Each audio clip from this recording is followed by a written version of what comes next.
In 1993, the world was introduced to the PlayStation, a video game console that would change the world forever. Little did the world know that the birth of the PlayStation would also bring about the birth of one of the greatest female icons ever known.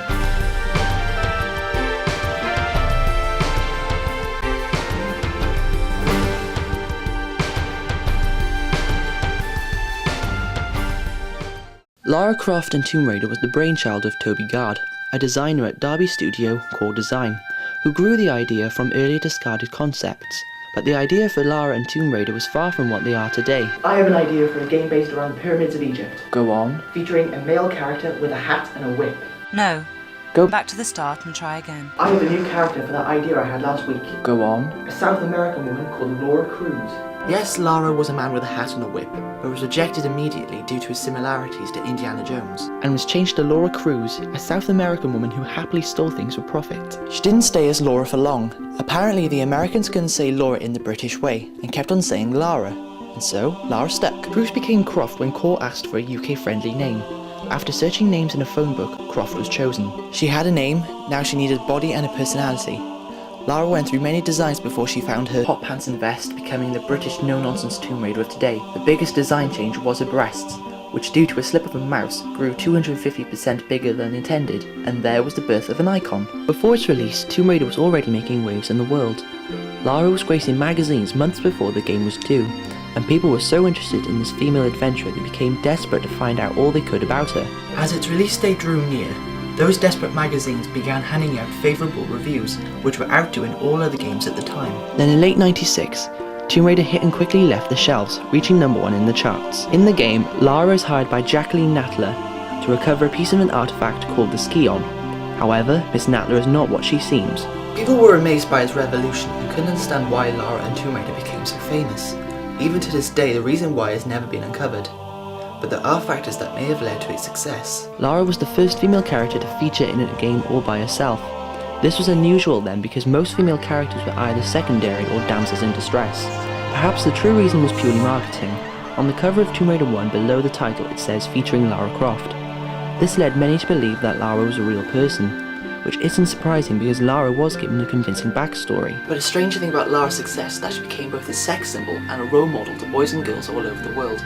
Women wanted to be her, and men wanted to be with her. She had an appeal to both genders. Before long, her status as a sex symbol was realised when images of Lara in provocative stances, like the famous birthday suit image, were released.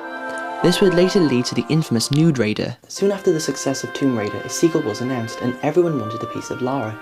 Lara was hitting magazine covers and news outlets all around the world, including The Face, the only video game character to do so. Rona Mitra made her debut as the first official Tomb Raider model to promote the game. In early '97, Toby Gard left Core Design due to creative differences. Tomb Raider 2 was released in the winter of '97. Like its predecessor, it reached #1, becoming the best-selling game in the series. Upon its release, it made an impact. Domino's Pizza launched the Oriental Lara Croft Pizza. She appeared in specially made imagery for U2 during their Pop Mart tour, and a succession of merchandising followed in the form of beach towels, chocolate bars, statuettes, and even the mundane mouse mats. This continued right up to the release of Tomb Raider 3, which itself was making an impact before it was released. In October '98, Paramount Pictures unveiled they had bought the rights to make a film based on Tomb Raider. Nell McAndrew took over from Rona Mitra as the new Tomb Raider model, being whisked away on world tour to promote the upcoming sequel, requiring armed guards to control the crowds who flocked to see her. In November, Tomb Raider 3 was launched upon the world, reaching the almighty #1 spot, receiving rave reviews from fans and critics. The game was praised for its technological advances, but was criticised because its formula was apparently becoming stale, and also because Lara was overly bloodthirsty due to the number of human enemies in the game. Those criticisms were nothing to what was about to happen to the franchise. Lara went from disc to the small screen, appearing in adverts for Seat, PlayStation and Nike. She even became the face of Lucozade, whose adverts I'm sure we've all seen before. However, Nell McAndrew's tenure as Lara would come to an abrupt end when she was sacked for posing in Playboy magazine whilst they were using the Tomb Raider name without permission. Tomb Raider's success continued into '99, and by then it had amounted to numerous awards including Best Game and Best Character, and even received a Special Achievement BAFTA for contribution to the entertainment industry. The fourth game in the series, The Last Revelation, was released in late '99. Again reaching #1 in the charts. However, its conclusion quaked the Tomb Raider community. Lara unwittingly sets free an ancient Egyptian god, saves the world, but is presumably killed when a temple caves in around her. Her apparent death led many to believe that this was the last Tomb Raider game ever, and it seemed that way until the series moved into the millennium. In early 2000, Paramount Pictures announced that Oscar winner Angelina Jolie would be portraying Lara in the upcoming movie. 2000 was a quiet year for the series, however 2 new games were announced.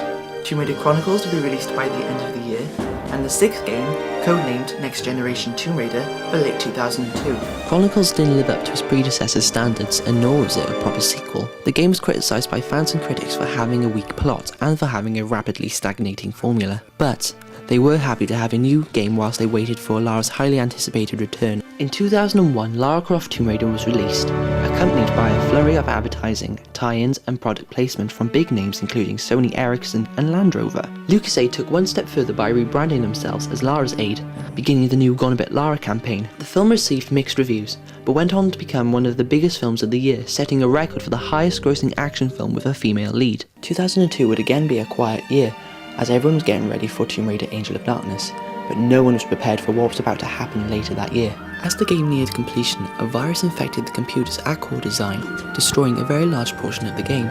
Core tried to rebuild and recover what they could, but the final game, which had been pushed back to the summer of 2003, was still contaminated with numerous bugs and plot holes. It was panned by fans and critics, but only for its technical flaws. The game was praised, however, for its plot and the new direction the series was taking. But praise for plot was not enough to save the franchise, for another problem arose during the week of its release. The second movie, Cradle of Life, was panned by critics, resulting in the film not earning the money it was expected to make. Both the producers of the game and the movie lashed out, blaming each other for their losses. The franchise was in serious jeopardy, and the publishers of the series, Eidos Interactive, was on the verge of bankruptcy. In 2004, everything changed for the series.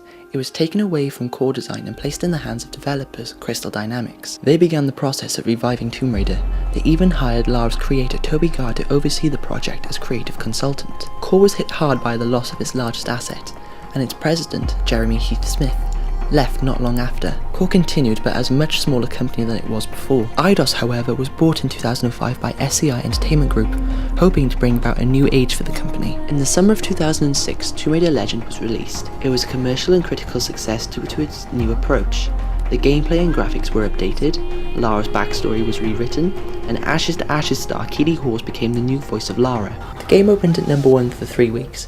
Many fans disagreed on the changes made to Lara, citing that she was Not Lara! Despite what fans said, the game was a success. Not quite what it used to be, but it was a step back in the right direction. Unfortunately, Core Design was sold off in 2006 and ceased to exist. Fortunately for Tomb Raider, the rebirth of its success was about to happen. In late 2006, Crystal Dynamics announced that they were working on a remake of the '96 original entitled Tomb Raider Anniversary.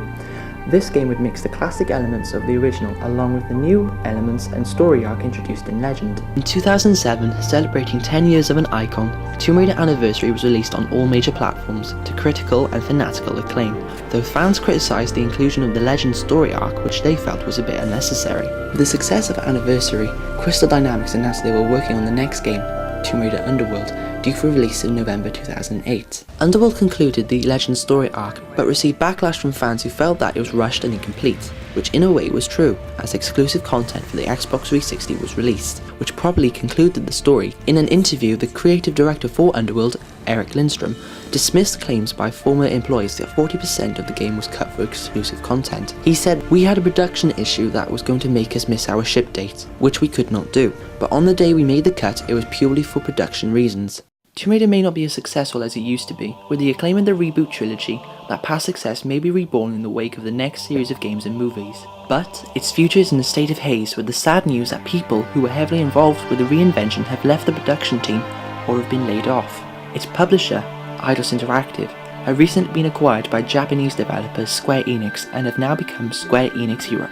However, its impact on the video game industry and pop culture is too great to be forgotten, with the memories of those who had careers launched and destroyed by it, and with the memories of those who may only know a fraction of its story. Wherever you are, someone will know something about it. The fans, models, Eidos, Core and Crystal have seen the ups and downs of the series. They know that this series has the ability to ruin, but also rise like a phoenix. From small beginnings in a Derby studio, to the multi-million-dollar franchise and to the rising star of today, she is Lara Croft, Tomb Raider. Don't you think you've seen enough?